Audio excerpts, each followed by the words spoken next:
Welcome, friends and enemies, to episode 79 of The Adventures of the Bane Glorious. We have everybody here. We have Simon. Hello. We have Jess. This is the first time this is being recorded, obviously. We have Kathryn. Hello. We have Ed. Hello. And we have Adam. Wait, we're being recorded? All Yes, the I way. feel like the obviously was the most suspicious part of that whole thing. So, last time, you found yourselves in a mysterious land on top of a windswept hill in the middle of a desert. You were met by an individual who had a grappling hook on one of her arms, as in it was her arm. She identified herself as Amalia, the keeper of the way, and you found out that you were in a place called Eberron, which you had come to maybe purposefully in looking for Farrellin, but you weren't really sure what it meant or why, and asked her whether anybody had come through the portal before you. She said that somebody matching Farrellin's description had, along with a goblin and a mechanical man sometime later, and said that they had gone towards a thing that Elsie had spotted on the horizon that seems to be some kind of mist that she later identified as something called the Morning, which was a strange magical effect left over from the last war, which nobody really understood. And she warned that going in there, particularly if you are of a magical inclination in any way, shape or form, would be very dangerous and not terribly clever. She gave you some supplies at your behest, and then you went across the desert. You went into the Morning after there was a little bit of trepidation, particularly from Erallur, given her wild magic, and her magic flared a couple of times. She skipped about in space, and then the end of her staff flared and ignited some footsteps going in two different directions. Two pairs going in a separate direction to one single pair. You thought that the single pair was probably where Farrellin had gone, so followed that up to a seemingly solidly frozen lake. Elsie decided that she would cast Firebolt, I believe, and shot it at the lake to check whether it was frozen or did something magical to something, and discovered that, yes, it was frozen, but also something strange happened and a fog cloud emanated around from her. She then saw and heard strange shapes, faces, screams in the mist that nobody else seemed able to see. Erallur disappeared with Elsie halfway in the middle of the lake. Flint sent Truffle out across the lake to see whether he could see anything in the distance. Truffle, on the way back, saw Elsie and Erallur and alerted Flint to this fact via the scrying stone. You then slowly ventured out, Saluk going out onto the lake, and you all meeting back up again and tying yourselves together again. You went further and saw strange lumps in the mists lying across the frozen surface of this water. Also, the water appeared to be blood red. You found soon that these appeared to be bodies, and at their centre, as they were in a spiral, there was a somewhat petrified hand that was leaking black ichor and was holding the blade of, apparently, the Sword of Souls. Elsie tried to take the sword as you started to hear a strange clanking noise emanating from the mist, and then a dragging noise as one of the bodies was removed. Elsie didn't manage to lift the sword out of the hand, but that triggered a strange reaction, and a whirlpool started to defrost around this hand. Elsie fell into it. Saluk went in after and tried to grab the sword, which he managed, but then he disappeared as well. The body that was attached to this hand then seemed also to be petrified, but seemed to be of a woman who then let out a blood-curdling scream as this clanking monstrosity came towards you. This strange armoured creature with loads of bodies and swords and shields flung over its back.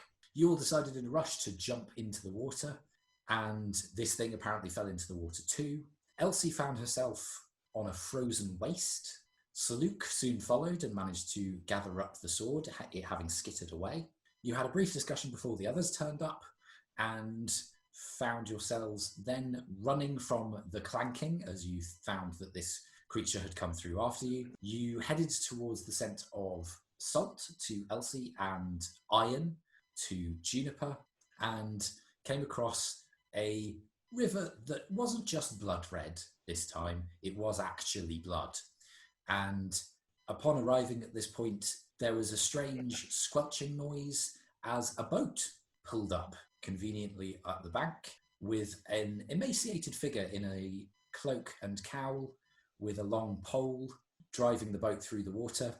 This individual, Flint identified as possibly Chiron, the boatman of the River Styx, and you believed that you were in the 5th layer of hell, which is known as Stygia. You all paid the boatman 100 gold pieces, which, Saluk, do you have 100 gold? We could have lent him. I thought you would have done, but I needed to check. We're wealthy. No, so you would have had to have been lent some money. And you are now being punted down the River Styx in Stygia. What would you like to do? Can we see what we're moving towards? Make a perception check. 16.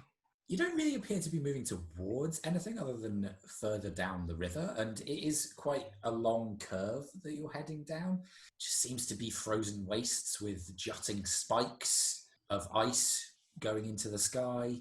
You just hear the dull squelch of the water as the pole moves slowly between it and the fading clanking of the thing that was coming towards you.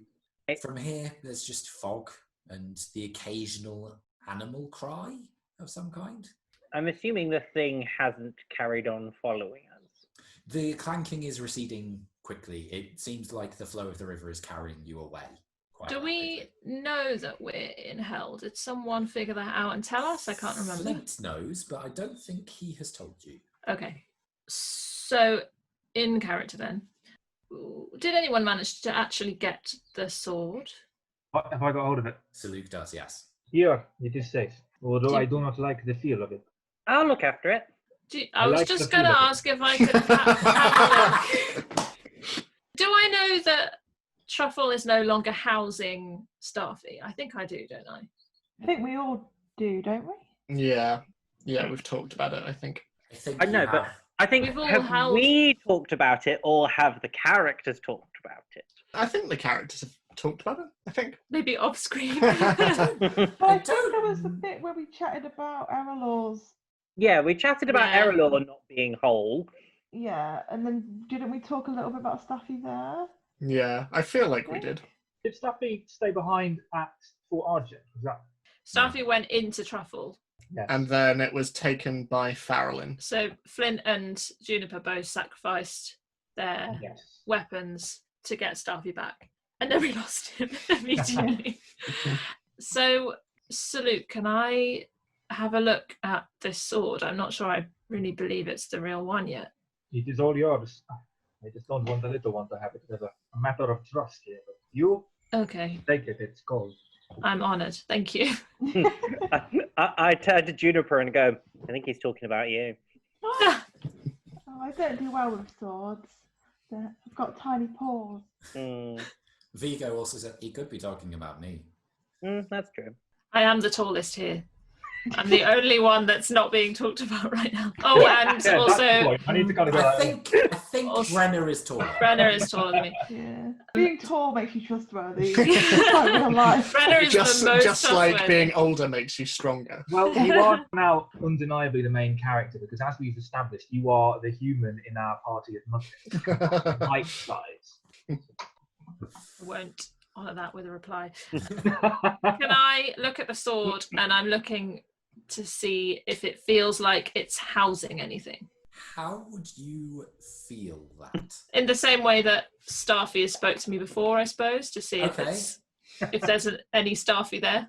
Okay, well, there's no immediate talking from it. Okay. As you touch it, you weigh it in your hands, you turn it over. Again, it looks like a fairly nondescript weapon. I give it back to Saluk. Okay, thanks. You can have it back now. Oh, I'm carrying it now. I don't even know how to use it. I think you're probably better equipped at Probably did, protecting it. Can I? Vigo says to you, so that's probably a good thing. I'm not sure you want to use it. No, I just want to get it back and then get out of this place. Me too. It's fucking cold. I don't think I've done this already. No, I haven't had time. Can I sit down, because I'm assuming we'll have time on this lovely punt through hell, and can I identify the sword, please? Depends whether Saluk is willing to give it to you. I mean, at the moment, you're just staring at me. You're not saying Yeah. Just this recalcitrant dwarf is just sitting. Salute, might I have a look at that, please? Or by the skies, you could have said it before I put it back in my bag. And I hand it to Flint. Okay. Lovely. How far high is do we Flint all away? get And then, to... rather than staying around to have it handed back to me again, I go and stand. How close to the prow of the ship, isn't it? The front bit. It is sort of a large punt, almost a gondola. So you'd have to step round people. Oh, in right. order Okay, to so get it's not to- quite big enough to be described as a bar. No. Well, I'm not subtle, so if I'm not near Flint, I make my way towards Flint. Okay, I'll say make a dexterity check then. At the same time, I turn away from Flint, and rather than walking around people, I just do a fluttering jump over their heads and try and softly land on the end. Yeah, I'll look- say roll a look at it. dexterity check as well, just to see how well the landing goes. You're a monk, you're good at dexterity, shut up. 21. Yeah, exactly. So you land next to Flint just as Elsie skitters around people.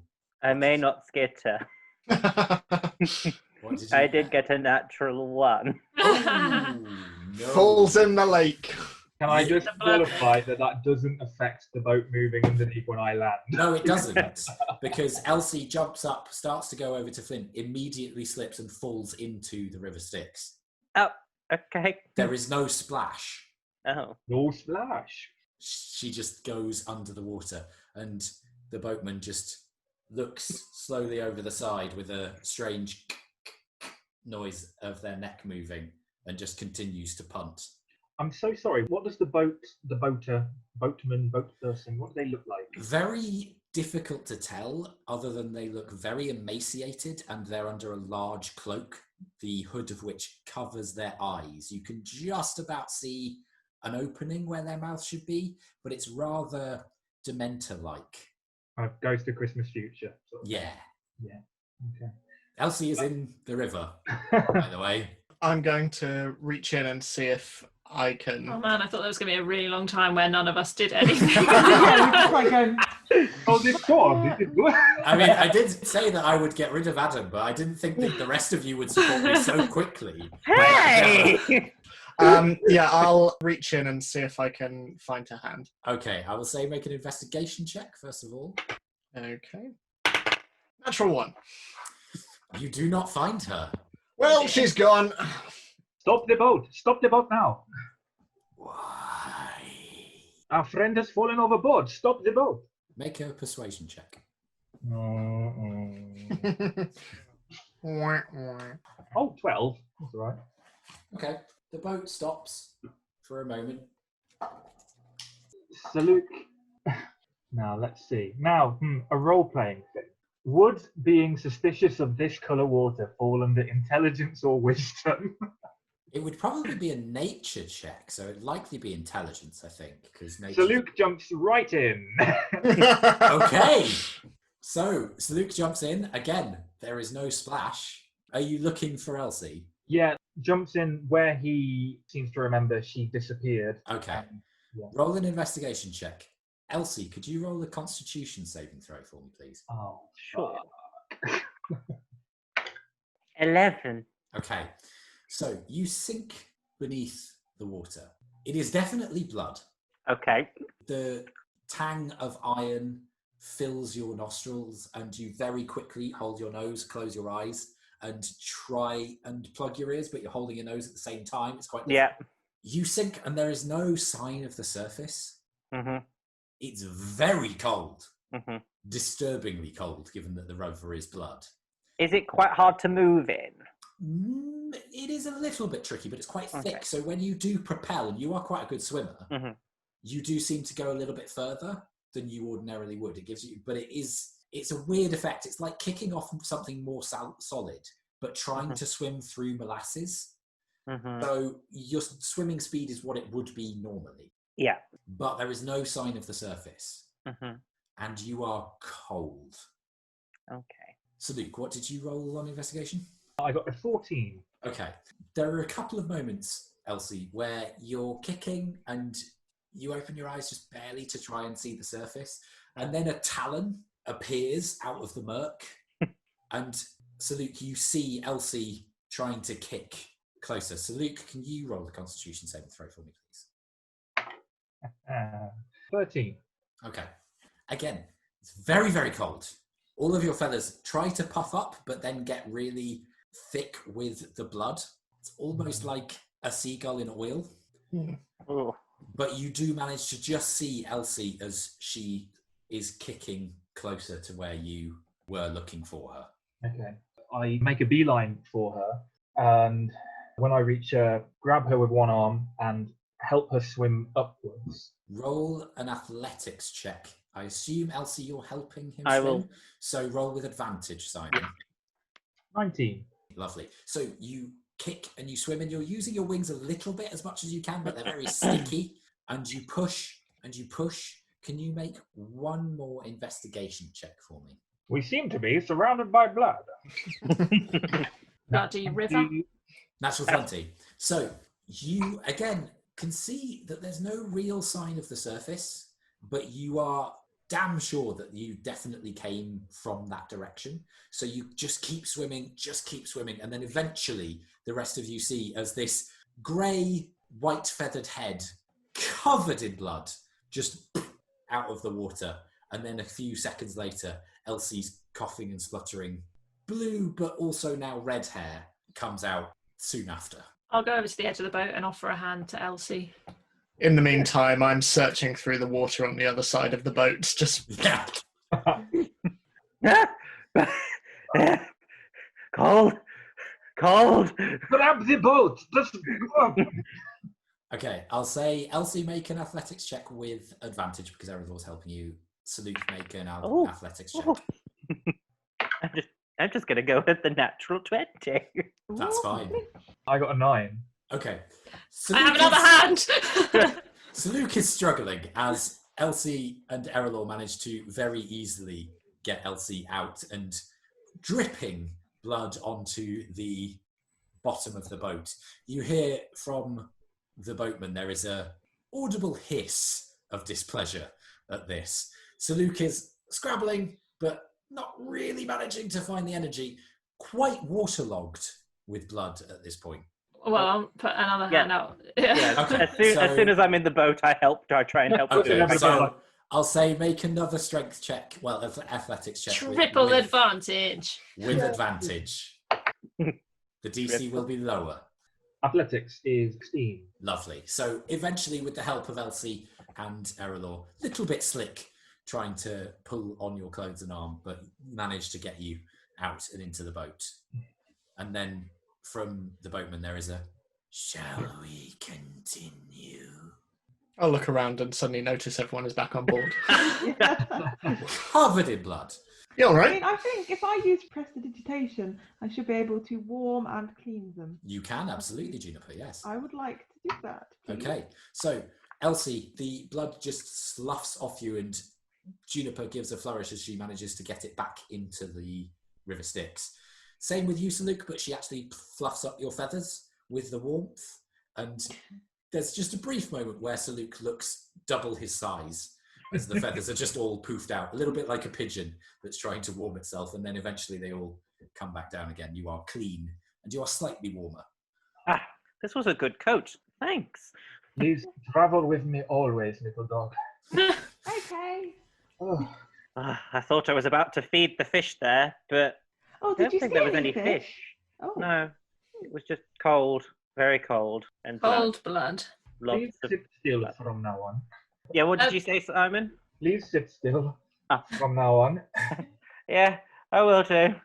Don't worry. I don't like this place as much as any of the other places that you lot have taken me to. Michael, how long's it been since we've had a rest? You slept the night in the desert. 22 years. Sorry. No, you did stay a night in the desert. So it's been Did we? Okay. 6-ish hours, I would say. Oh, okay. Maybe a little longer. So I'll say to the rest of the group, we have this sword, right? Are we sure this is the sword?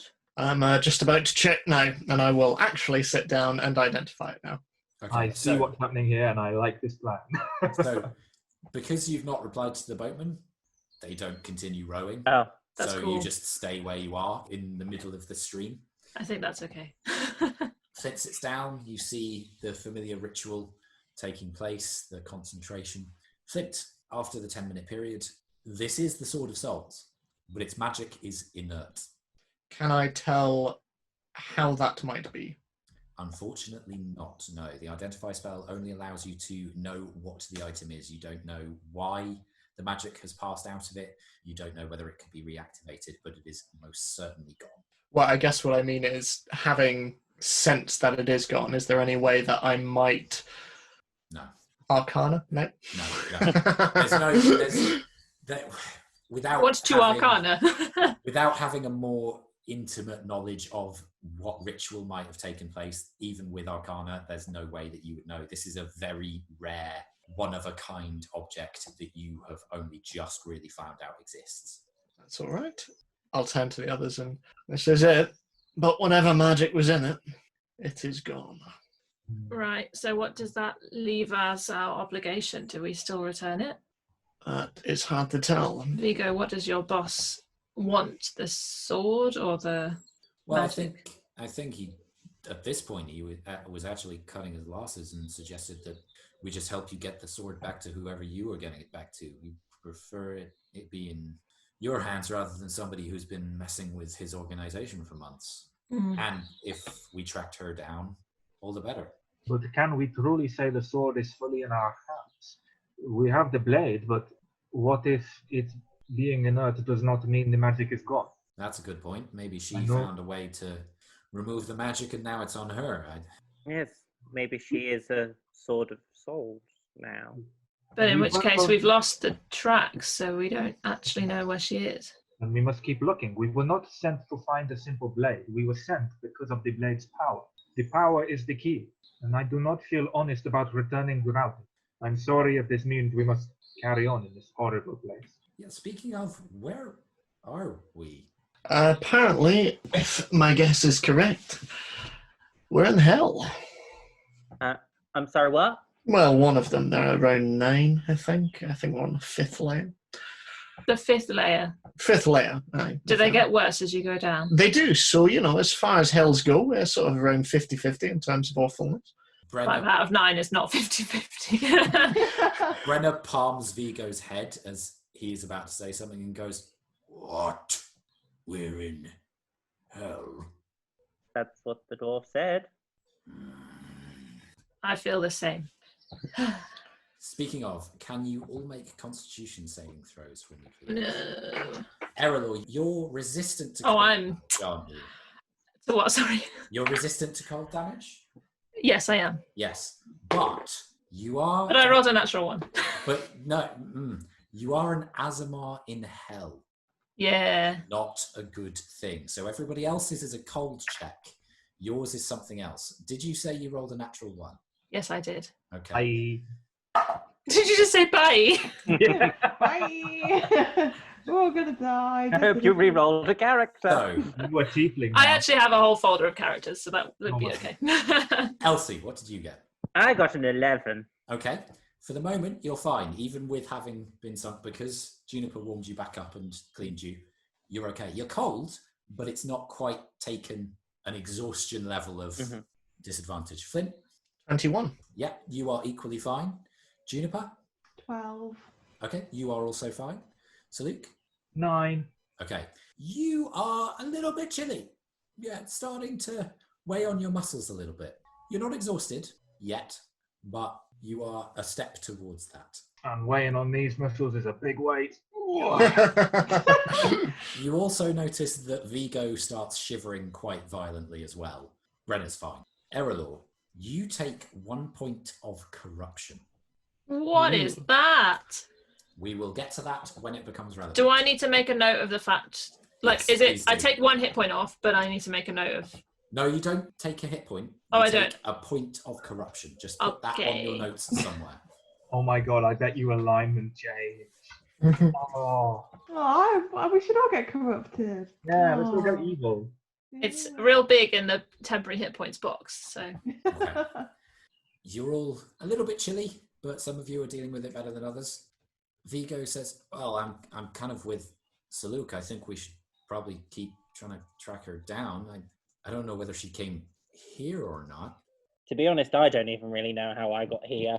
So, Well, you fell in the water and yeah, she might not be here. The trail might have gone, forgive the pun, cold. If we're in hell, does that mean we're dead? I hope not. I don't think so, Juniper. I believe, I might be wrong on this, but from everything that I've read, one can actually enter hell as a realm and be still living, still be able to function as a mortal being. Getting out, on the other hand, I'm just going to look around at the surroundings. Getting out is another matter, I think. so there's not just a nice little door somewhere then. No, I would suggest not.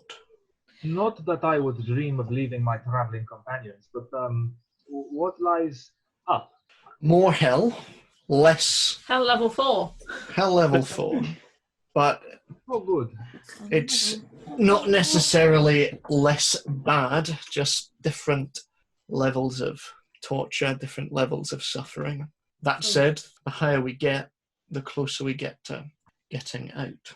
Hell level 4, torture, murder, soft furnishings. The worst! Excuse me, boat driver person. Yeah. Have you seen anyone matching this description? And then I describe Farrellin. I have not, but my brethren may have. Okay. 100 gold more, and I can ask them. Are you able to ask them here without us going anywhere? Yes. And they hold out a very thin-fingered hand. The flesh is there, but rotten and pockmarked. It's a lot of money to potentially get an answer of no. What does everyone else think? Tell you what, we promise to give you the gold if you give us an answer. Roll a persuasion check. I don't see how it's better or worse. Yeah, it's the same, just the other way around. Either we still spend the money, or we try and cheat the ferryman and That's- end up like stuck in I hell always just forever. imagine Flint just leaning forward and going, pinky. That's a 12. You do not wish to pay? Well, I didn't say that. That was going to point at Erallur. Just because you don't pay for your own drinks. That is very canny bartering. It is Not only paying. money. If it helps us, it is not a special to pay. Yeah, it's better money than our souls. I agree with that one. I don't want to be seeing Davy Jones anytime soon. I will David who? contribute a percentage towards this. Didn't you just say like a moment ago that you were rolling in it?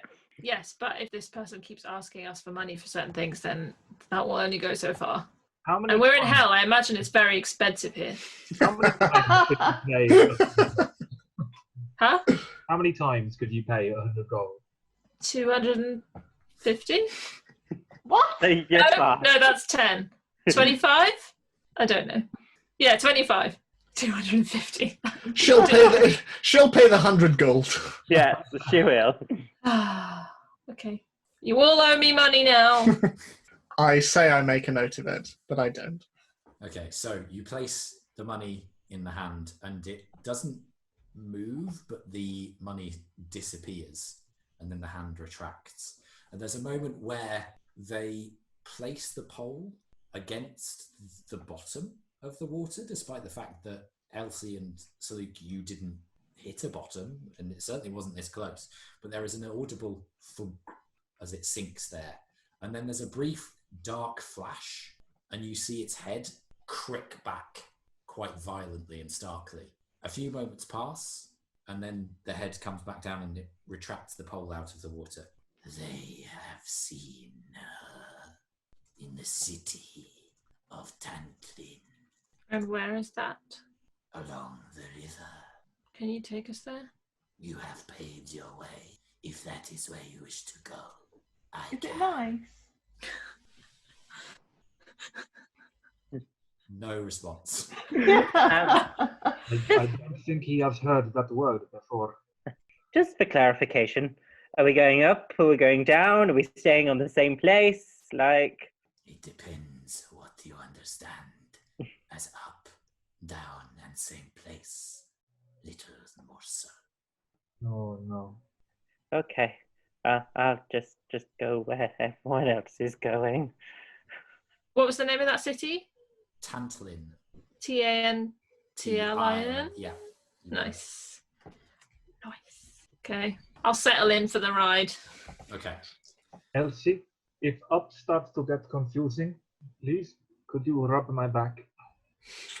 Sure. I do not like it when up gets confusing. Okay, I think I know what you mean. And Saluk empties his coin purse into a different pocket and just sits with the empty bag. Okay, so the boatman starts to punt along again, and you go around this long curve that you'd seen in the river. It takes a long time. There are a few more curves and eddies that you go along. It's hard to get hold of a concept of time in this place. There are some periods where it seems to be an hour, you'd guess. There are some periods where it seems to be 3 hours. And then it just feels longer and longer and longer. You get the sense that one of the weird effects of this place is that time itself becomes a torture. Can you all make another Constitution saving throw for me, please? 11. Okay, you're still okay? 12. You're still okay? 7. You take another point of corruption. I rolled a 3. 2 point of corruption. I got an 8. You are very cold. You're starting to shiver, and it reminds you of the high ice, and that is not a pleasant memory. Does prestidigitation help? It would do a little, yes. I would like to use it a little Okay, to that's help fine. a little. Yeah. Do I feel corrupted? Roll a perception check. How does one feel Well, corrupted? we'll see. So, Luke, what did you get? Sorry, what? What did you get on your Constitution? Oh, I got 6. Okay. You are really close to freezing cold now. It is not pleasant. All of you can see the goose-pimpled flesh on Saluk's talons, the feathers that are fluffed up to try and trap the complete lack of warmth that is present on this plane. I don't even have a coat. No. I feel absolutely fine. Here, take all of my coats and furs. I got a 21 on my perception. Okay, so the shimmering light that you saw before from your staff and partly from your veins, you just notice the veins that usually are golden on the backs of your hands when there is a magical surge. There's a little bit of black spidering its way through your bloodstream. Spiders are fine. No, they're not. And because you wear your fire-resistant gauntlets, you actually have to just check underneath them in order to see this, and can choose to show the others if you will, but you can hide it if you... No, I'm in my head. It's a result of using eye bite. Okay. In magic. Did we hear Flint's Constitution saving throw? Yes, he got a 12, I think. Yeah. Yeah. Okay. You continue on for a long time. Are there any conversations that you want to have during this period? I was going to say, would I think it would be beneficial if I got my fire starter out? Would that make any difference to any of the temperature anywhere? It might lower the DC of the next check for you, personally. Okay, so what I do... It's not a massive flame, Yeah. unfortunately. And if it was, if you set it higher like you can do with lighters, Yeah. it would burn out a lot quicker and break, Okay. probably. So obviously, very noticeable of the fact that Saluk is freezing. I get out my fire starter, I flick it, and I do put it on the maximum, and Okay. I hand it to him. So, Luke, there is a of this small flaming device that Elsie hands over to you. I put my coin purse to one side and cup it in my hand. Turn to Elsie and with wide, jittering eyes, give her a thankful nod. And then I go and put myself not next to him, but my back to him, but close enough that hopefully he would start to get a bit of my body heat. If Okay. that is a thing where we are. Yeah, it would be. It would be. Yeah, it would help, definitely. So, Did Saluk take my coat? if you offered it, I assume. Yes. Yeah. Okay, need to remember to Thank get that you. back again. So, you continue on. Anything else that you want to do on this strange journey through hell? I'm just like, oh, It's just gonna pretty work. balmy in here. Do you know, a few months ago, this would have been quite the highlight, but after all of the places we saw through those portals, I'm not even surprised anymore. Except for the fact I didn't think this place existed. I don't know about anybody else, but we're not meant to end up here, so I'm told. Well, I don't like it. not if you've been good. So I have a feeling, for whatever reason we are here, probably untoward. Let's just say I'm looking forward to getting back to my own religion. When we die, we go to the sky. It's warm in the sky. So, you've mentioned your home before. I can't remember if you've actually said what it's called. It doesn't really have a name in your language, I'm afraid. What's it called in your language? We've never needed yeah. Well, it's quite long. Please. If I do this, you've got to write it down. If you spell it. It is, in our language, it is called. One more time? I didn't quite catch that. Do not mock me. I am not in the mood. Well, it sounds very nice. It is. It is. It means good place. You come from the good place. Yes, I suppose. Although we don't call it that in your language, we don't call it anything because we don't talk about it usually. But it is nice. I am looking forward to going back there. Why aren't you there now? You mentioned something about a debt to the Open Lord, but We had an encounter in a village near the forest, near the mountains, near my village. So what did you say your village was called again? You heard. I can't give her a shooting look. I just wanted to see if you said it exactly the same. No. I can't remember what I did. I'll have to listen back to the recording. I was hunting a dragon. I can't actually believe I haven't told you this. That's what I do mainly. I hunt green dragons Why only green? because the green dragons are evil and a pestilence and must be ridden from this earth. Do you just not like the colour green? The green dragons do not like us. Oh. Look, it's hardly the time or place for a history lesson, but when we came to this land, the green dragons almost wiped us out. For that, we wiped them out. It's quite simple. sounds fairly cyclical. Well, not yet. It's the first time it's happened. But we make sure they don't come near our village. Well, usually we don't go pursuing them very far, but this particular one was persistent, I think is the word.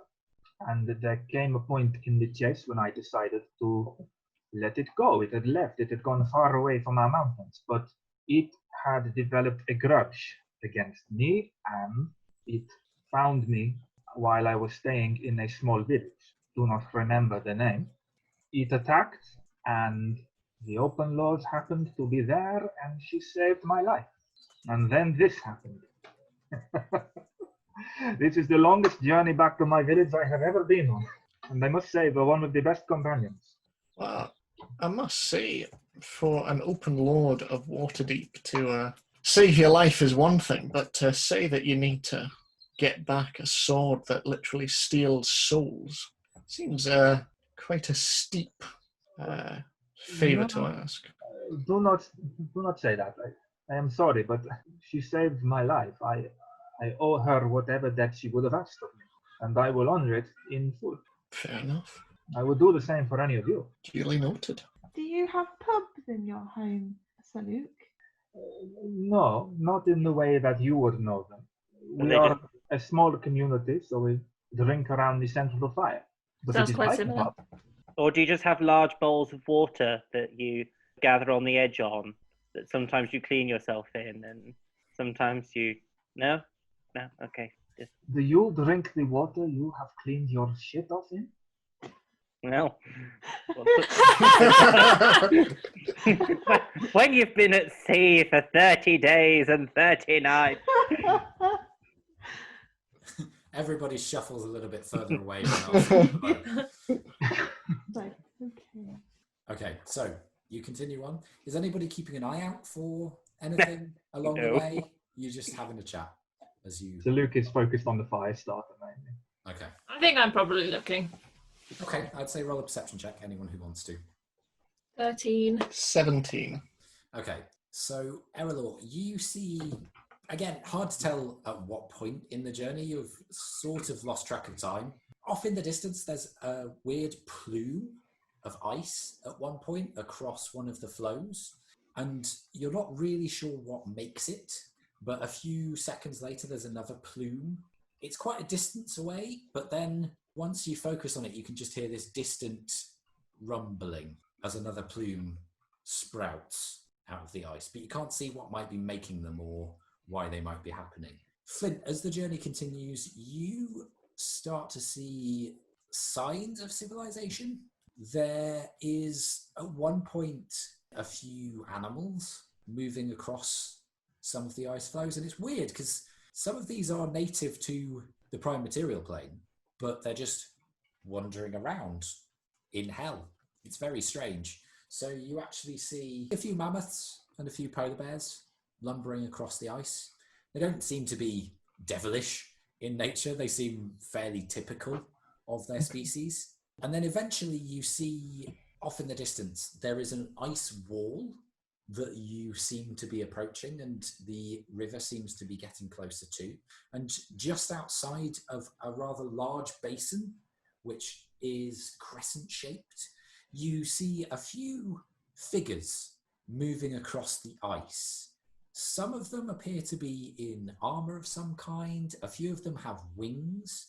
There's one that you spot that appears to be largely humanoid woman of normal sort of height, but with red and black wings sprouting out of her heavily armored back. She wears a horned helmet over her head and flutters above a group of assorted oddities to your eye. There is one individual that looks very large and flabby and seems to let out soft moans as it moves across the ice. There is another winged individual, but this one is bare-chested, wears a loincloth over their waist, and has large horns that arc into the sky in the same shape of their wings going above their shoulders, but they are not in flight at this particular moment. And also seems to be wearing armor of some kind. It looks a little bit more piecemeal than the winged woman. You also see one of them is white-scaled and looks sort of like a dragonborn, but has almost longer frills and almost tentacles coming and hanging down from the skull, which have jeweled rings around it, and it carries a large spear that occasionally it seems to jab forward as if they're going through drills. It seems like it's a military exercise of some kind.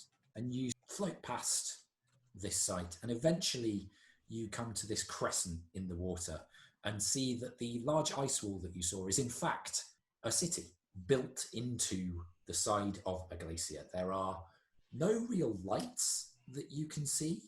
It's not necessary that it's nighttime, it's just that there are no lanterns of any kind, or magical or otherwise, and you can see things moving around in the city, seemingly going upstairs and deeper into streets. It seems like this is cut quite a long way into the glacier, whilst also seemingly a bit like Petra in that it's carved into the rock wall. And you start to see more devilish beings moving around. You do spot a few humanoid figures that look like they might be alive, but they are chained and very downcast. You also see, with increasing frequency, the river appears to have spectres floating in and out of it alongside the boat and then up onto the shore and drifting in and out of the city ahead. The journey continues. Your boatman takes you to a frigid jetty and states, "We have arrived." Well, thank you very much. And then I get off straight away. I will follow suit. Okay. The rest of you do? Get off the boat and you look at the city, turn back, and the boatman is no longer present. Ah! Where did they go? As long as it's as far away from me as possible, I don't care. We should have asked when it was that their colleague saw Farrellin. And who also their colleague was. Well, we I'm could- assuming another one of the boat people. Well, but if they saw her in the city, then maybe we could ask somebody else. Mm. And they probably would ask for money as well if we asked another question. Oh, I'm so glad that you're volunteering. I was talking about the boat person. Pat him on the back. You guys suck. Yeah, they do. I was including you in that, Elsie. Yeah, of course you were. You suck the most. Yeah, I do. Especially on Earth. Oh, wait. That took a turn. Are there people around? Yeah. But they appear to be shackled. Should we pretend to be shackled? Has anyone noticed us? Make a perception check. 18. 24. Doesn't look like anybody's seen you immediately. Mortals in hell is not as unusual as you would think. They do occasionally come, either because they are beholden to a devil in some way and need to come to parley with them, or like you need to come for another purpose, adventuring wise. But nobody seems to be paying you much mind for the time being. I wonder if they have inns here. Do we Are really? you thinking of opening up a new one? No, I'm just thinking we don't know how long we'll be here for. So we should start a franchise. I can't say that this is the #1 holiday destination. Not with that attitude. To be fair, if you were in hell, wouldn't you want somewhere comfortable to stay? I suppose you make a valid point. I'm actually feeling slightly persuaded now. Yeah, I mean, we could probably go cross country skiing across Stygia. I mean, we could have like a ski lodge. We could set up a pedalo business. Mm. Is the whole point not for this place to be horrible? That's a They won't good point. have those sorts of things. We should get out as soon as we find what we need. And That's a Salute good point. pulls the cloak even tighter around it. Maybe for some people, skiing is terrible. I suppose it depends how bad you are at it. Yeah. So we're just gonna walk up to a devil and ask them if they've seen Farrellin? Well, how long would I have heard Farrellin talking for? Not long enough for what you need. Oh, Damn it. I think you need a solid minute, don't you? Yeah, Yeah, I don't think she talked enough. but wasn't she with us in our party? Or was she not using her voice then? She Oh. her voice changed, didn't she she? wasn't using her voice, Yeah. so you could How mimic long that do you need voice. Yeah, annoying. And she wasn't in your party anyway, she was in a different one. I know. Oh no, I've already done a perception check, so I don't think I'd see anything else. Could you use minor illusion to create a picture of a person?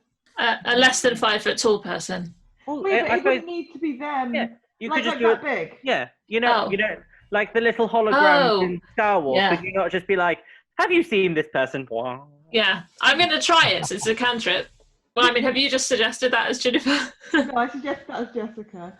It was a. Okay. You could. Erallur gains 1 Good. intelligence. And It would be a little bit crude, but you could. Yeah. It has to have Adam's sound effect, but Aww. I'll try it to see what happens. Okay, so or you like the minor illusion- countdown buzzer. You minor illusion the head and shoulders of Farrellin again. It's a little bit blurry, but you think it's good enough that somebody would recognise her Okay, who fancies doing the asking? Well, I mean, you've got the picture. Oh, well, nicely volunteered, Vigo. I mean, Yeah, you can do the talking and I'll hold this here. I'm gonna warn you, I'm not the most charismatic of people. You don't need to be charismatic. You just need to ask a question to the creepy people. Yeah, but we might end up I'll be paying more standing money next to as a you. result. Well, Okay, I guess. I will assist you. Okay, so Vigo starts walking slowly over into the city proper. Are the rest of you doing anything whilst this is happening? We just let him walk away. Bye. Okay, so let's have a look. Vigo spots a very odd-looking individual, more or less humanoid in shape, but with odd, almost vestigial-looking wings that arch out of a long, flowing, opulent robe. The skin is green, and the head is sunk into the shoulders a little bit, as if there's no neck, but there is a definitive double chin. And there's a flat nose, a toothy maw that seems to be stuck in a grotesque smile, and these slightly watery looking eyes. It's quite a tall being, and it walks with a walking stick and seemingly points and shouts at some servants which bring various things its way, and it approves of some and disapproves of others and hits servants that go past with the things that it doesn't approve of. And Vigo approaches and says, Erallur, what do I say? Like, what? Start with a greeting. Yeah, That's but good. what do I call them?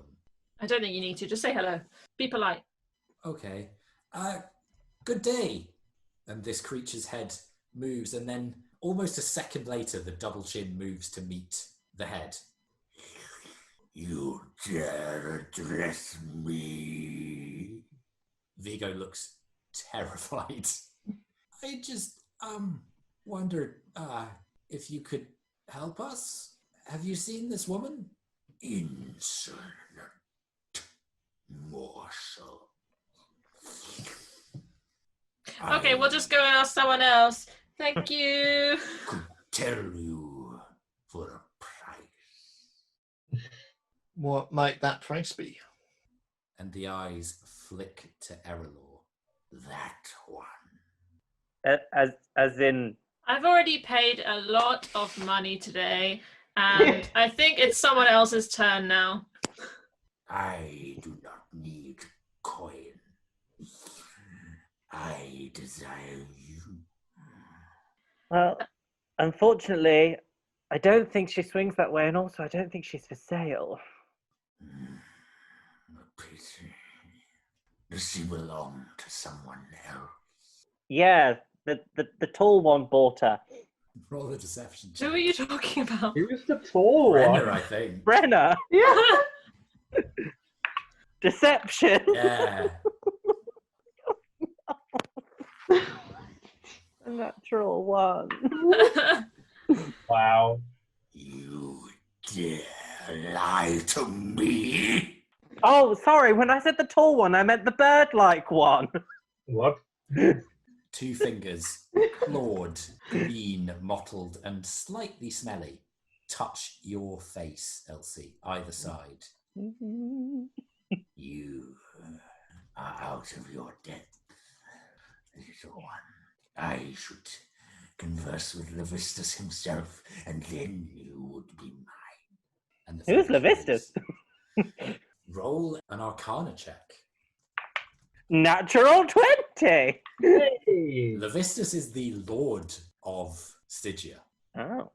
They preside over this realm telepathically because they were locked in ice as a punishment by Asmodeus, the High Lord of all 9 hells. But they were allowed to still rule over this section whilst also being frozen in the ice. Right. The idea of this individual being able to contact LXXIX, that's not a good thing. Well, thank you. You've been very helpful, but I feel like we should be getting on our way. And I do that thing where I do do do do do do do do do do do. Roll a persuasion check. Again. As Can the I help individual- by also doing that? I don't think that's terribly helpful. But as this individual takes the finger that was touching your cheek and then just licks the finger. Oh, it was only a 9. I think I might take you by force. But you haven't paid for her. I don't have to. Oh, well, then we don't have to pay for the information then. That's how this works. You misunderstand me, sweet celestial girl.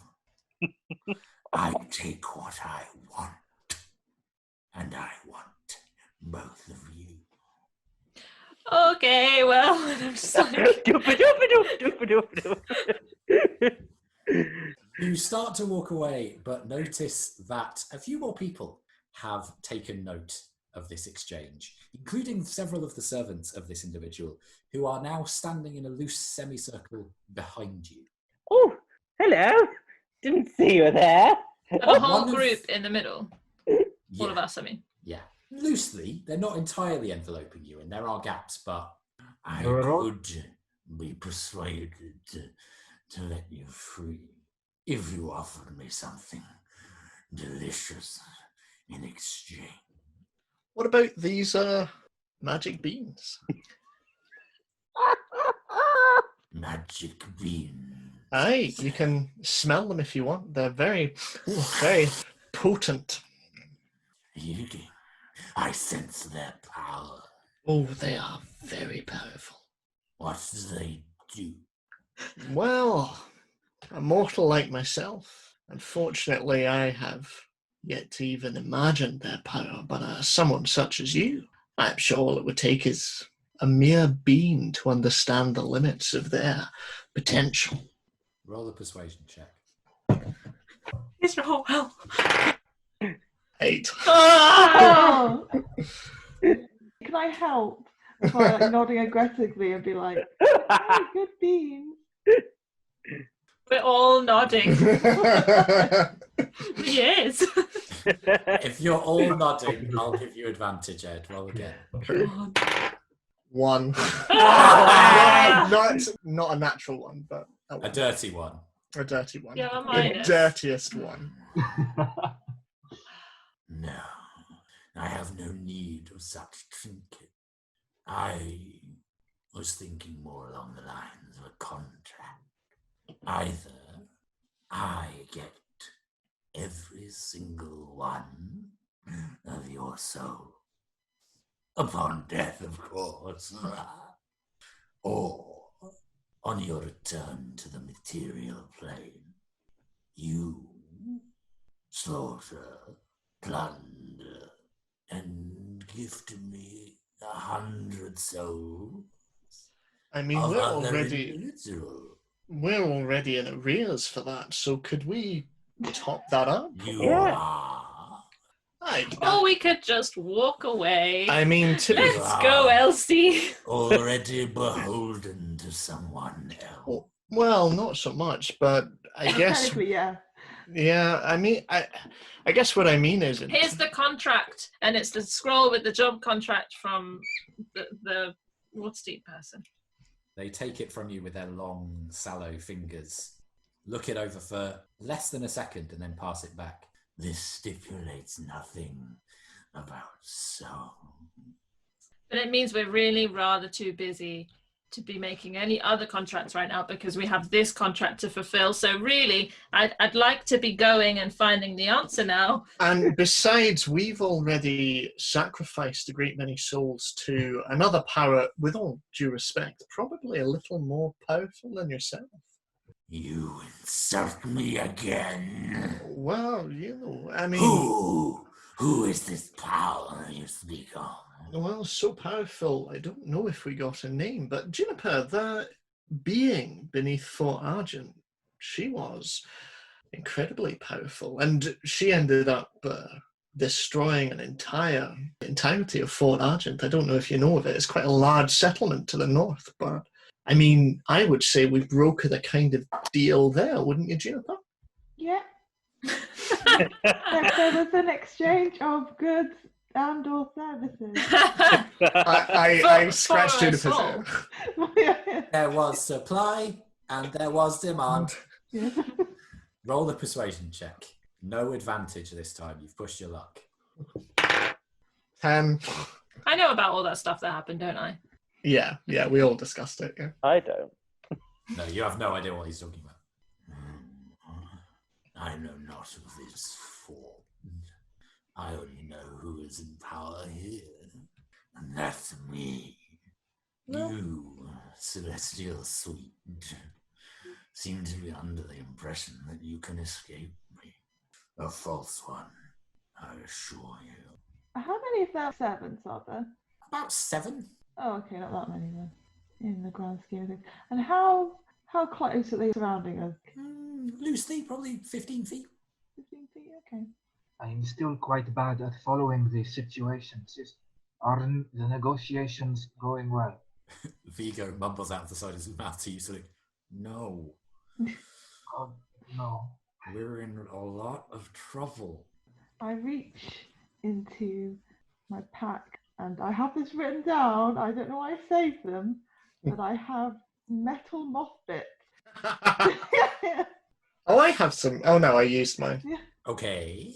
I have I have these of creatures you may not have seen before.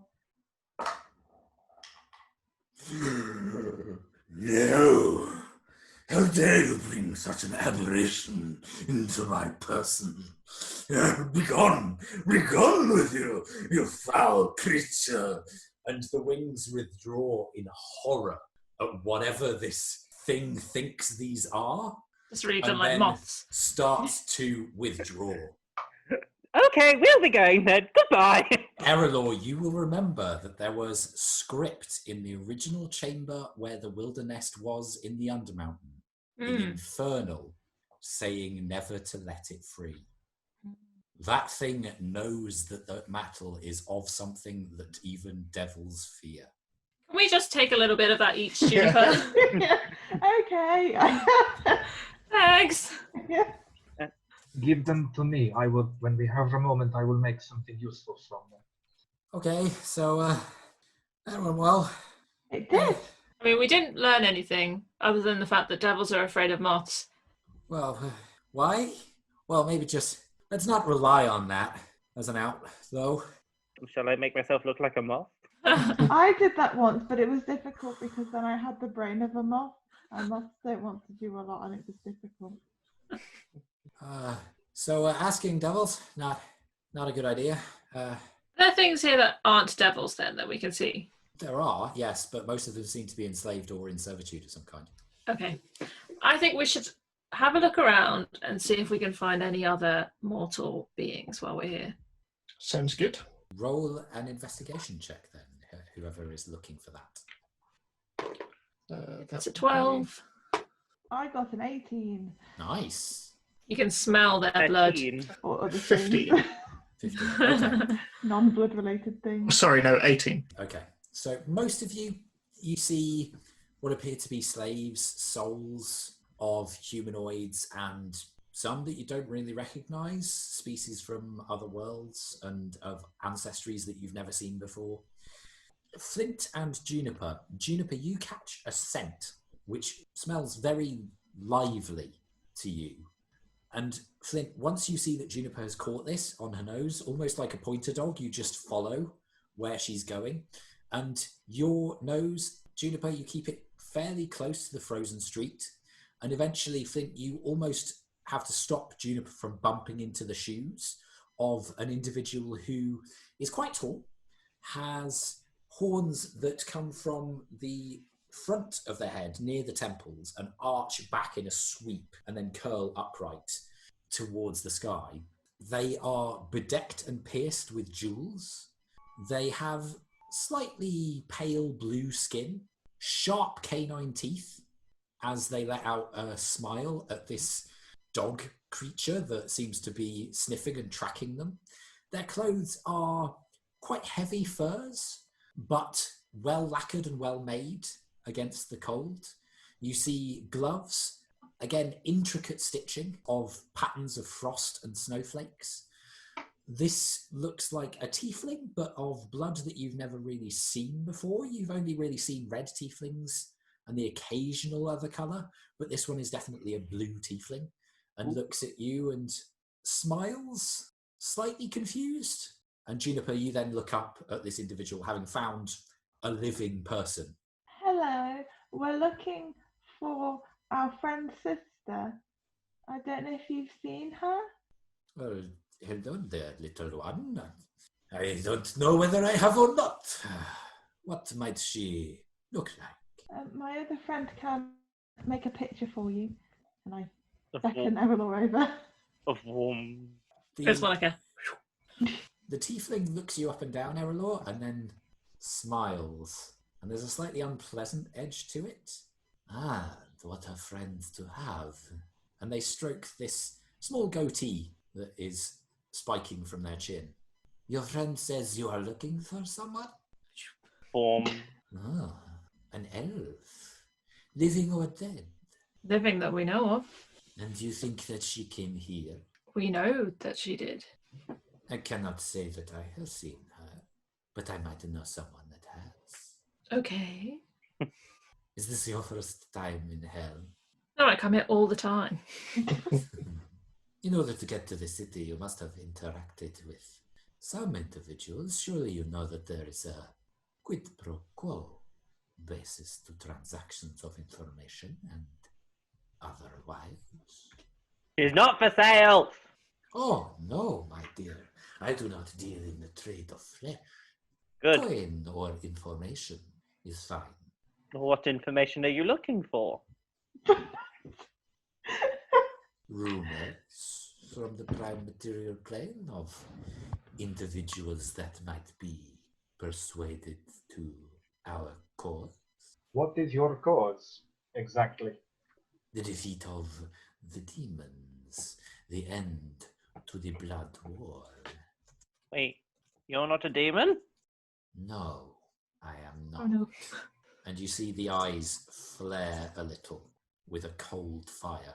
I just tug on Elsie's clothes and just give a quit it motion. So, do you wish to trade? Or can I go on my very important way? I look at the others who are leading this conversation and just shrug. You are wasting my time then. How do we know that you actually have the information that we want? As I said, I do not, but I have contacts. Yeah, but they will just ask us for more. Something in return. No, you misunderstand me. I have contacts who owe me favors. If you give me information that will increase my prestige, then I am elevated. If they then give me the favor of the information you seek, they are elevated. You get your information, everybody wins. What are we thinking, folks? Well, does anyone have any information? This guy or us? Us. Oh, no, I don't. I don't think so. Alright, cool. Would I know Something anything else? regarding the blood war at all? Roll an Arcana check. I'm going to use a different dice. It'd just be like, No. oh yeah. Okay, Arcana, did you say? Yeah. Oh, not bad. 18. You would know that it is a very, very long-running war between devils and demons. It goes back to the beginning of time, almost. And there are various points where it's ebbed and flowed, where the demons seem to have been getting the upper hand from the abyss and coming into hell a little bit. And then there was the fall of Zariel, which pushed it back. But it's a finely balanced thing. And there are individuals who are very keen to keep this balanced, because if one side gets the upper hand, it could mean the end of civilization as you know it. But nothing pertinent to what this individual is asking for. No. Okay. I will just hang back. No one corruptible at all. No one who could be tempted to call on the power of an archdevil. Everyone I knew is dead, so Oh, then they're probably here. most likely. Some of them. Well, if you have nothing to offer, then I bid you good day. How much do you cost? You wish to give me gold instead of information? I'd like to know how much you cost if I were to give you gold? Well, 1,000, Oh, I don't have that much. I guess. Erallur? I don't have that much for this particular situation. Then I bid you good day, and starts to walk off. This is going great. This is going really, really fucking well. Yeah, I feel pretty uncomfortable. Yeah, what was that thing saying to you about being celestial? I have no idea, but I feel really creeped out, and I'd really like to leave. So, we're just gonna go without Farrellin? If she was here, maybe she made a deal with someone. You have to make a deal to do anything, it seems. Well, so far, the only people we've bumped into, maybe, but she seems, not that we're not, but she seems to know what she's doing and seems pretty powerful, so maybe... It's not how she seemed when we first met her. Well, people change. Not in that short amount of time. Perhaps there are records of these deals? Two people speaking. What did you say, Jess? I said, if only Lorethal was here. Yeah, so you keep saying you met her before, and that something happened with a... What happened last time? There's a long story. There was a time thing, and we went with our friend Lorethal, and it's not really for me to say, but there was a reason that he needed to solve this time thing, and so his family were kind of stuck in this loop, and we got them out again. Oh, okay. What was the cause of the time thing? Well, that's not relevant. Well, but if Farrellin changed because of the time thing, then it might be relevant. I don't. I mean, I'm sorry for prying. Context might be helpful. I don't know. Yeah, I'm just not sure she knew. Did she know she was in the time loop? I can't remember what happened immediately after. I think by the end they were aware because everyone was very, very But angry. did they remember it? Did they remember being in a loop? Yeah. Or did it just feel like one day had passed? They didn't remember. Yeah. They found out, but they couldn't remember. Is that right? Yeah. Yeah. Okay. That said, they did go to the Feywild. Okay. I guess Another plane. the thing that has been bugging me is why would she leave in the first place, and why would she go after the Sword of Souls unless, of course, her family were in trouble again, which would make them very, very unlucky. Well, you keep on mentioning her brother, who you seem to know well. Where is he? We went back to them, I think. Aye, we assumed that he would be reunited with Farrellin. But Well, she perhaps he has left been. just before. What is to say he did not find her? Well, when we found her, she said she was looking for him. Oh, yes. I'm cold. She didn't actually say she was looking for him. She said Oh. she wondered why he wasn't with you. Oh, And he then sorry. said he came looking for you. And she said, well, he didn't find us. Right. Okay. Maybe we should go find Lorethal and bring him back here Maybe Perhaps. he might give us a clue. Do you know where he went? to the Feywild, I think. Okay. I mean, Do we he really? didn't really tell me. No, he didn't tell you that he was going to the Feywild. He said that he was going back to the forest to find Right. his family. Sorry. Yeah. He But told we us knew that- they were in the Feywild, didn't we? You knew that they were close to it. His family didn't actually go into the Feywild. Oh, did they not? I thought they did. No. It seems as though we're being pulled in a lot of different directions. We find ourselves in hell. We don't know why that is. We know that Farrellin passed through here. We don't know why. We don't know why she has the sword, and we don't know why she left the Feywild in the first place. I think she's working for someone. Do you It's think? the only conclusion I can draw based on what little I know of her. Any ideas who? Well, like you said, she seems to have become very, very powerful. So maybe someone very, very powerful. Didn't someone say earlier that people, or was this you, Michael, as DM, people come here when they're mortal to meet with Yes, that was me as DM. devils? Okay. I seem to remember that people come here to meet with devils that have helped them. You think in she's some in way. league with a devil? That ticks the box a bit, doesn't it? I think So- we need to pay someone for information then. We should shop around a bit, see if we can find someone cheaper than 1,000 gold. I mean, I'm happy to, but we might get in more trouble. Mm.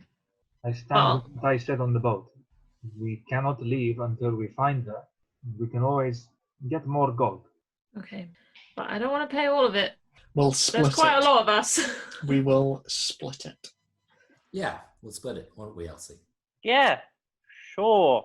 Okay, I guess Let's try go and find somebody out. else. Well, can we still see the guy that we were just talking to? Roll a perception check.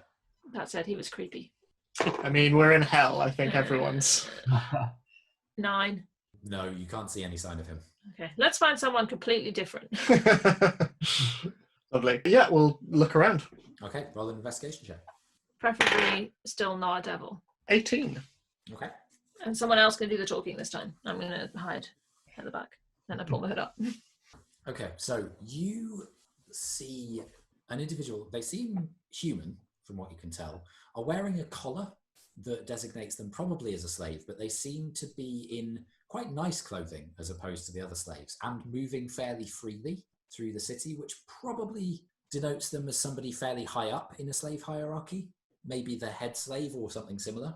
They have very pale skin, look very, very cold, and are moving around quite quickly. But on you moving around the streets and things, you see them do a double take, and there's almost a sheepish wave as they then move off again. I'll wave at them almost as if to hold them and walk over to them. You should pay them in warm clothes. Excuse me. Hi. Hi. I won't keep you for too long. We want to get out. Please don't. I need to get back to my lord quite quickly. No, that's absolutely fine. Just wondering, have you seen this individual passing through? Oh, that's I think I saw her going to visit. Oh, you don't want to go there. I mean, we don't really want to be here generally, so what's a little more disappointment on our end? Oh, okay. She went to see Collector Zabrin. Collector Zabrin sounds like a charming individual. Where might we find them? They're not. If you're determined, go 6 streets that way, and then you need to go 2 blocks to your right. You'll see the mammoth skull hanging outside with flesh still on it. That's the place. What can we expect from this collector? Have something for trade, something precious, and they'll talk to you. Seems to be a lot of that going around, but Hell's that kind of place. I imagine so. Something each or something one for all of us? Depends. If it's precious enough, they might see all of you. But if you don't have anything, I suppose the upside is that they won't even see you, rather than take you into their lair because you insulted them. Okay. Well, sounds like there'll be an upside. Thank you very much. Is gold of any use to you down here in hell? No, thank you. I'd best get on. And they just start running away. I just turn around to Erallur and give a very enthusiastic thumbs up. Well, that was very easy. They seem very nice. I did. They're probably the overlord. Did they seem suspicious? Roll an insight check. Yes, it's Asmodeus in disguise. 17. Seem genuine? It's hard to tell. I'm glad we tried 3 times instead They are of in the hell for other some guy. reason. So I suggest only one of us, maybe 2, go in. I suggest people who are perhaps a little less... I say this in an amazing moment of self-realization, but someone a little less brusque than myself might be good. Oh, that rules me out then. I mean, I didn't want to see. I think I'm done talking for today. How about the cute dog? I guess I can Yeah, try. I could go in with you, Juniper, if you want. Okay. Will you be all right, Juniper? I just have to see if Farrellin is there. But also, what can we give you to trade? Yeah, And we have Vigo as well. anything, especially rare? What about in that big bag of yours? I mean, I have my folding boat. No. I have a bowl of mithril, which can keep things within it. What? You have what? I have a bowl of mithril. What Well, does that do? might work. Well, it's just a sphere of mithril, and You you can't just... give that up. You can't give that up. Do not give that away. What does it do? It's. I mean, it's. It's a very, very valuable metal. Don't we have the body of the beholder? No, we have an eye. No, there was Oh, a yes. whole, there was a whole thing where Erallur spent half an hour tracking it away. I also have a shift disc. Might be of use. To a devil? We could always give that up. Can I see the mithril? Yeah, sure. There you go, big guy. Just gaze into it and the world disappears. So shiny. Oh. While everyone's looking in their bag, can I check that things are being like they should in my bag? Roll an investigation check. Being like they should, eh? Natural 1. I see nothing. Okay, thank you. I don't think the shift disc is really going to be useful to it. Well, they are a collector, so I don't know, but we could try it, but we might have to throw in the ball of mithril. Maybe. That could probably pay for all of us, couldn't it? I have some eyes of minute Probably. seeing. I have a cap of a water breathing. No, you need all of those I've things. got a helm Were of you- comprehending languages. Were you going to use the ball? This anyway? is the most beautiful thing I have ever seen. You cannot give this away. We might need to, buddy. Oh, We'll get you another one. Alternatively, I'm happy to give up one of my artificer beans. It's one of a kind. The Didn't other, work very well last time. yeah, the other devil was not impressed by that. Aye, but, we weren't trying to sell it to him. Why do you I think th- these beans are the solution to every single problem? I seem to remember you tried They to are.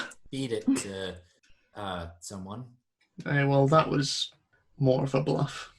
But, I think this mithril thingy will probably pay for all of us. okay. Well, I have no more use for it, so Luke, are you going to be okay with that?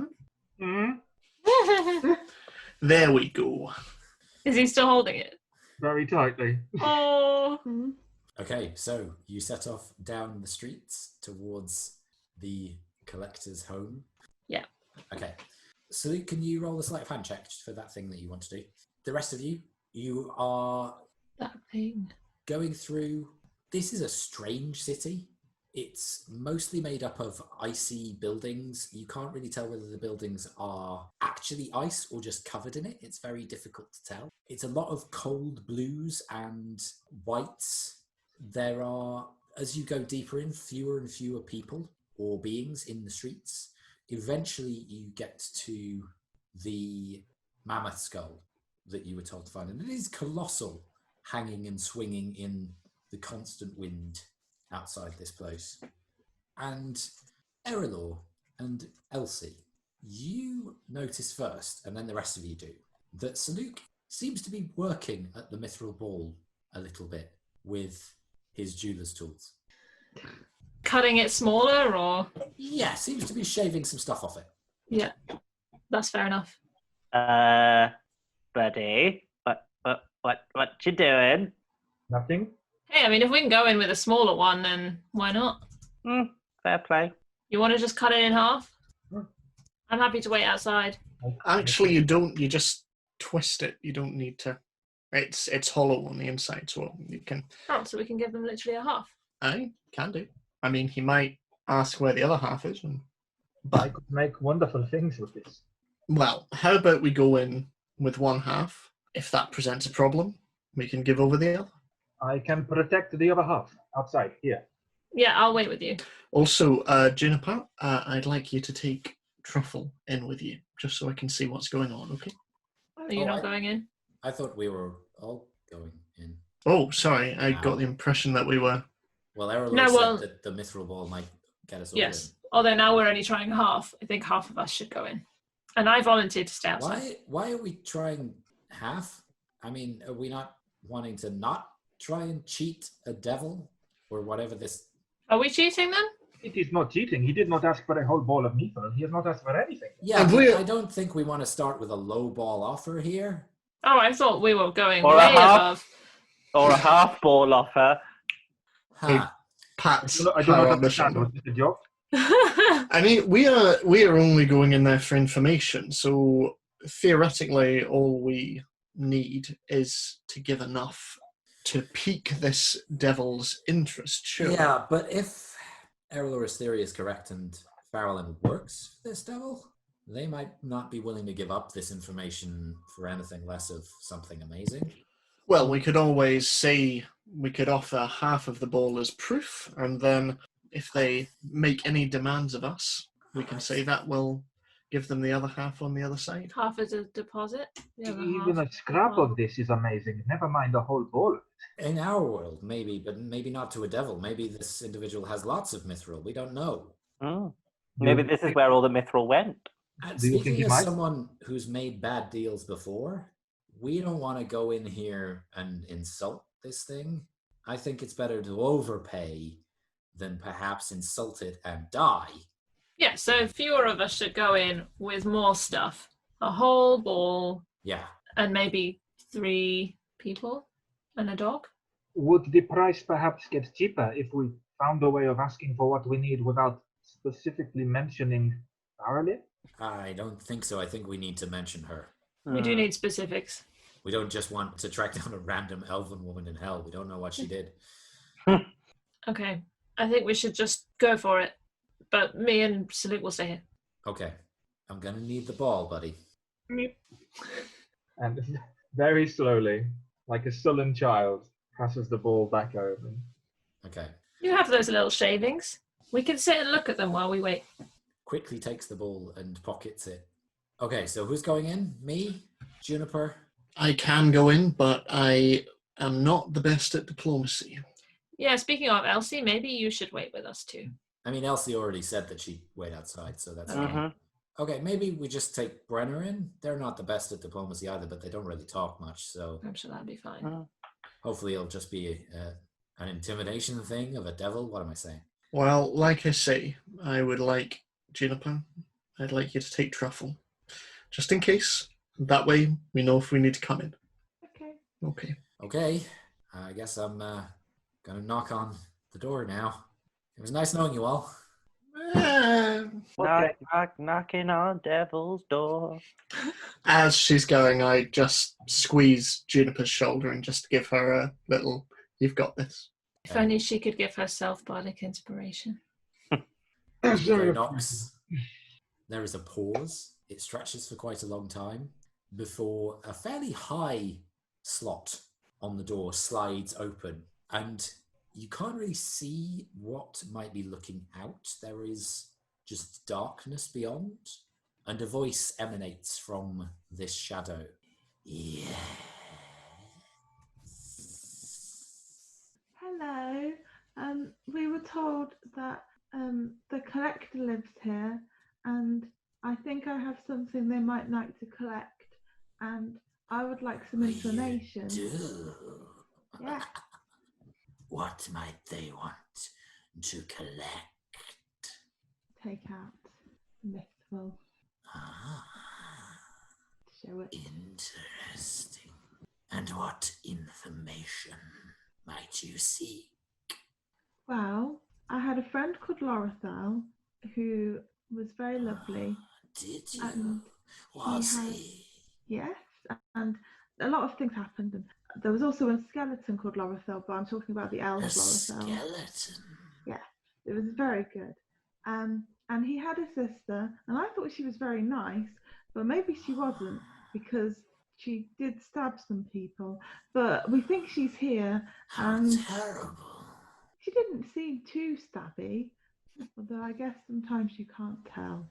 No, But- you never can. No. Mortals are so finicky. Yes, I'm mortal, I probably. know. Yes. And basically we would just like to find her, and she might be in hell. So I thought, here's a thing I have and I don't need, and maybe you or they have something you don't mind swapping and exchanging goods and services. And why might you think the collector knows where this elven woman went? Well, we tried talking to a few people, and they wanted goods and or services, and some of them we couldn't have. But Oh, pity. it was usually I'm good at talking to people, but I guess hell is different. But eventually we did, and they said, collector's great, they know lots of things, and now I'm here. They referred you here. Yes. Who were they? They were human, had a collar, That's quite a lot of people here. Oh. No matter. We will find them. I mean, they were very nice. You don't need to tell them off, especially if you get some nice thing out of it. We shall see. A moment. And the slot slides shut. And you wait for a few minutes, an hour, you're not really sure. And then eventually the door just slowly opens onto shadow. Okay, well, I guess we've got ourselves in. Yeah, let's go. No, walk. Okay. Brenna, Juniper, and Vigo walk in and are enveloped by shadow. The rest of you lose sight, and the door slowly shuts. And there's as it seems to lock behind them. Juniper, you aren't met by shadow when you walk in. You are actually met by a very large chamber that is covered in square tiles across the floor. They appear to be made of ice, but they are cut and set above a floor that you can see shapes underneath. Not quite sure what the shapes are, but they seem to be frozen into the floor. There are various display cabinets lining either wall, and you can see across the walls and the ceiling there seem to be objects hanging and displayed. There are weapons of fabulously weird design. There are more skulls of creatures you have no idea their provenance. There are strange little baubles, boxes, bracelets, other items of jewellery. It is a vast collection. And standing at its other end is an individual rather chitinous in appearance. They have a quite insectoid head with pincers jutting out of either side of the mouth. Antennae that look as if they're a little bit frost-flecked, arching over the thick armoured back, and runs down into arms with 3 claws, 2 on top, 1 beneath, and then a long tail that curls beneath legs that have little bits of frosty hair hanging down. They wear a loose red robe, open, and they are waiting by a desk. They stand in front, and their pincers are just juttering slightly eagerly to your eye. Hello. Hello.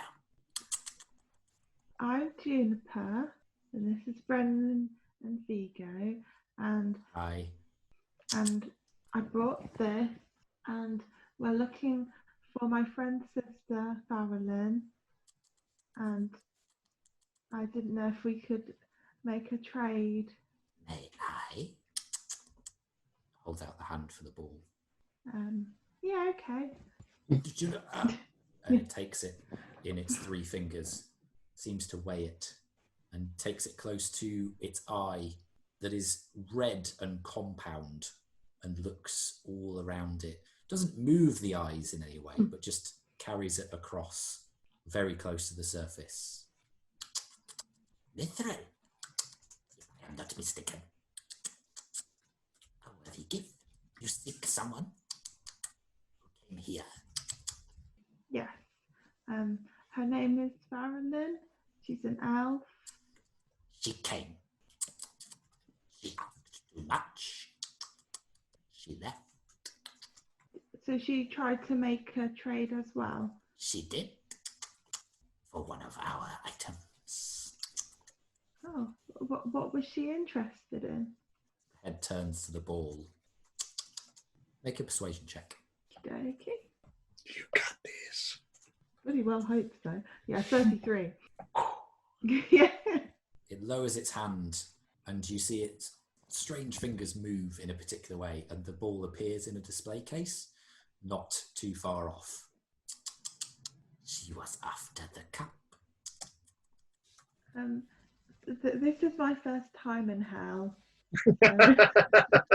You don't say. I mean, it seems quite nice so far. The high ice. Not many have a second time.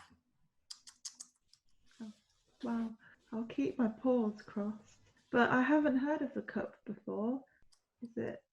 I suppose if you have it, it must be very nice and It is lovely. very precious. The goblet of the infinite.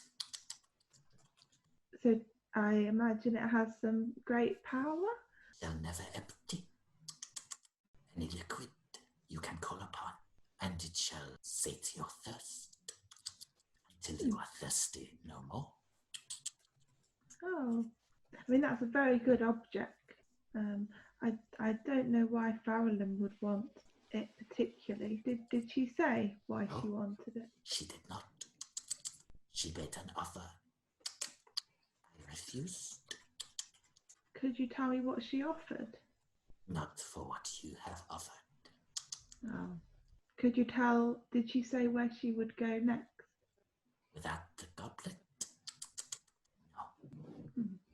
I don't want to be rude, so please tell me if this is a faux pas. But when we were in the high ice, we had to stop some horrible creatures called the wilderness. Yes. Yes, they were very bad, and I think some people in hell also don't like them. They killed a friend of ours, but I do have some parts of them if you would like them for your collection. I imagine they would be very rare now. Most of them have been destroyed. Yes. To possess that which even devils fear.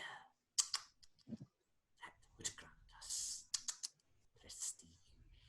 Good. If I gave you them, would you be able to tell us what Farrelyn wanted to trade and anything else she might have said or implied or? Yes. Oh, would it be too much to ask if you do not know where she went, if you knew if there is a good way to track people in hell? I can smell people, but I haven't been to hell, and I don't know if there are better ways of doing it. I said I did not know where she went without the cup. Ah. She said she wanted to go somewhere with it. Ah, okay. If you would like to tell me, I will give you all these moth bits. The fingers come out again. The moth bits don't touch its hand.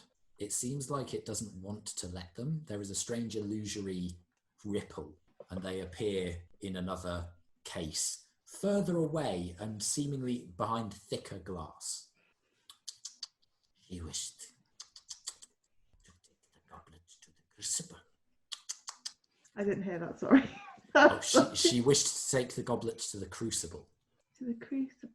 And what's the crucible? A realm of power, of binding, and of release. And the cup would help? Not how. And what did she offer to trade for the cup? You do not trade in souls. Again, it cut out a bit. Did you say she tried to trade her soul? No, she tried to trade you. Oh, me? Or and your me? companions. Oh, that wasn't very nice of her. She could lure you here, which she has done. But I was insulted. I do not collect souls. I don't know if I have a soul. You do. Oh, that's good to know. Thank you. We can see it. And it is blinding. I'm going to take that as a compliment.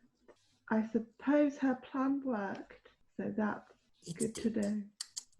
Well, it would have worked if you traded in souls, but obviously Indeed. we can offer you much nicer things than our souls. As you have.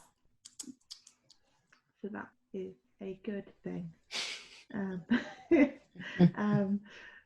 So she wanted to trade us for the goblet to go to the crucible and use the goblet somehow. And she's not particularly worried about the state of our souls, I guess. Seems so. I'm sure you take good care of them if you did deal in souls, though. You seem to take good care of your collection. We are praised. Good. I think the only thing I can think left to ask is, if she hasn't gone to the Crucible, what would you recommend the best way to try and track her? I do not know. It's Sorry. understandable. I can only offer what I know. That's okay. Thank you for thinking about it. That was very nice of you. Items from my collection, if the price is right. Um, You want the goblet? It seems very powerful. I don't know if I have anything. Perhaps your friends who are watching through the little bird. Oh, I suppose I could ask them. We could ask them. They can hear us. Can they not? Does anybody know what we could trade for the goblet if we want the goblet?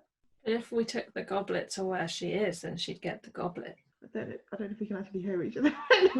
I'm just talking into Flint's arm.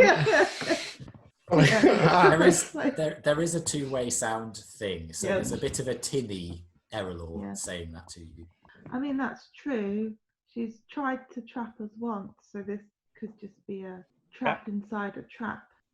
We have no reason to keep a hold of the goblet outside of the fact that she wants it. But we're not tracking the goblet, we're tracking her. But then if we then have the goblet, she may come to us. Aye, but she's bested us once before. Yeah, but we're ready for her now. And Yeah, we didn't know what we were dealing with. we could I would suggest that- destroy the goblet before she got here. And when Vigo says that, Juniper, you see this individual go, destroy precious artifact. No. Okay, we won't destroy it. Sorry. Juniper, could you ask our new friend if they know anything more about the infinite? And Juniper, this chittering is slightly different. It's slightly higher. Yeah. Roll an insight check. Yay, insight. What is my insight score? I don't think I ever use it because Juniper... I don't think it's terribly high because your wisdom's not terribly high. Oh, no, it's not. It's a 3. And my roll was a 12. Okay. You could swear that this individual is laughing at the idea of being called anyone's friend. Oh, I'm glad you find friendship a positive thing. I have lots of friends. Do you know anything more about the infinite? Yes. For trained. Haven't we given them enough already? I have some magic beans. No need of beans. Not even very magic ones. Okay. Well, I do have, and I take out the Dark Liar. No! No, don't do it. I have this earth cultist disguise. It's one of a kind. It's exactly what I want. This is precious to you, yes, Yes. but not to me. Thank you, but no. I had the chance of ultimate power there, and you just threw it away. No one knows the true end game of the Dark Liar. Does no one have anything? I don't have anything at all. I Nope. have nothing of value. Where did I get my dagger from? Stars. I Called Stars. don't know. Okay, it's obviously not important. I have this dagger. Are you just making up loot? It's I called have Stars. this bow called Broom. It's definitely special because it has a good attack bonus. I have a set of silverware. What's the attack bonus? +8 for some reason. Fuck.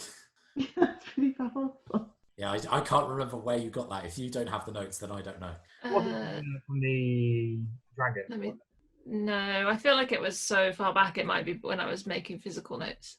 Yeah, I haven't written the word stars down on these notes. It was a long time ago. I have some eyes of minute seeing. Might help you with your collection. Do you not need those? Not enough. What about those and the dagger? Roll a persuasion check. Dropped off the edge. Okay. 19. Thank goodness for my +9. No. Oh. What is it that you're looking for then? Precious things. Legendary. Mythical. Wondrous. I mean, my beans are technically a wondrous item. I think. Let me check. They are very wondrous. Would you like to sample one? Just to have a look. Roll a persuasion check. Okay. 11. No. Well, fair enough. Wondrous enough. Too random. Too dangerous. Well, I'm shit out of anything. Although I hate to give ourselves more work and stay here longer, perhaps there is something that we can acquire for it. I doubt we could acquire anything without also losing a lot of something else.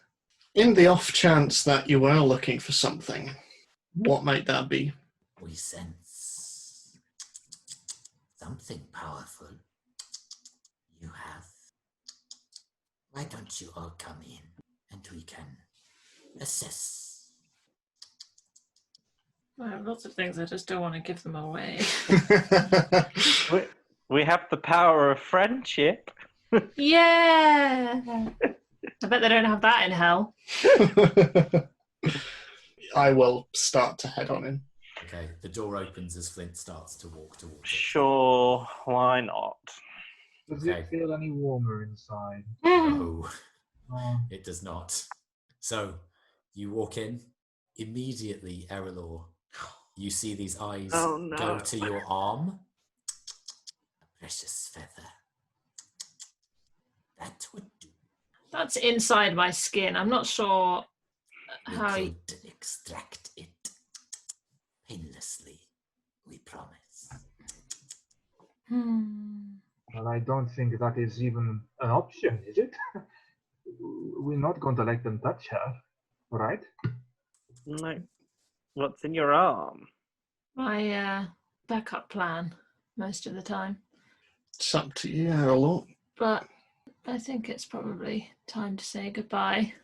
I can only cast it on 3 other people and I have more friends now, so worth the sacrifice. If you say so. And I'll put my arm out. 3 fingers reach onto just below your elbow, and then the other 3 grip round your wrist. A deal is made. And then they shake down and meet. And Erallur, there's a moment where it feels like you're being given a Chinese burn, but much more intense than anything you've ever felt.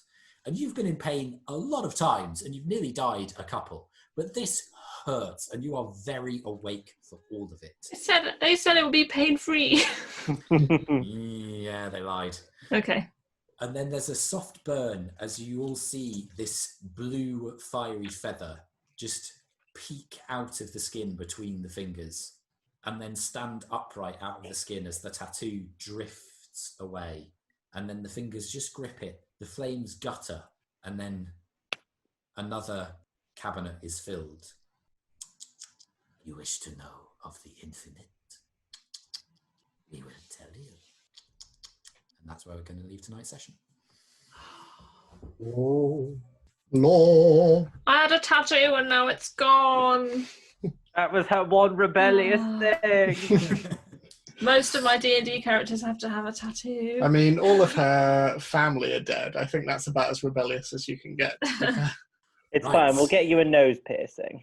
I'm not just going to leave home. I'm gonna level it. Thank you very much for playing. I hope you enjoyed it. Thank you very much for listening. Like, subscribe, all that good stuff. Leave us a review if you want to.